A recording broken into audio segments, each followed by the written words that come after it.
Wood versus Charles Rosa.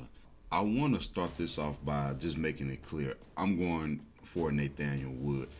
He just seems to have more tools, seems to be more sharp. Look, he lost to John Dawson and Casey Kenny. John Dawson fought for the belt twice. Casey Kenny, yeah, he ran into Dominic Cruz, but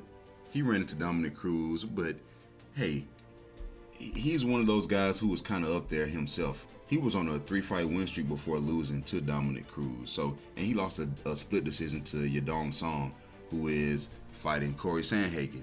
So, look, the people he lost to, they weren't bad. And the reality is he has more tools. He's got better wrestling. He's got a good outside trip, a good body lock takedown. He's been submitting guys in the UFC as of late. His claim to fame has been the knockout power. He's got good fundamentals, good striking, not sloppy but aggressive, but in a calculated way. Almost kind of like Jared Cannonier type of deal. You're not putting yourself in harm's way to go for the knockout, but it just kind of happens when you dial it in.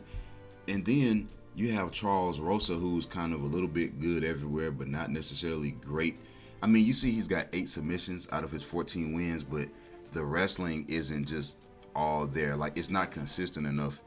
And I will say he's tough. 7 losses, only 1 knockout loss. That was to Shane Burgos. So we all know he has a lot of power. Look, the fact is, Nathaniel Wood should win this fight. Could Charles win? Yes. But he has to do so many more things to win this fight. Like, mentally and physically should have more to offer to give him a bigger chance of winning the fight. I wouldn't count Charles out just because of the toughness. And we have seen Nathaniel drop the ball a few times. Another thing, when you go look at the body of work of Charles, it's crazy. It's insane.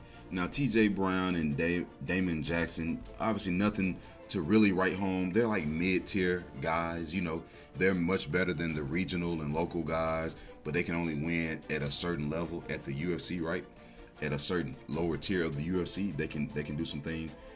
But then you get down to Bryce Mitchell and Shane Burgos and Yair Rodriguez, and you're like, oh my goodness, why was he fighting those guys like that? But nevertheless, he hung in there with those guys, and other than Shane Burgos, who got him out, and it was late in the fight, I expect Nathaniel Wood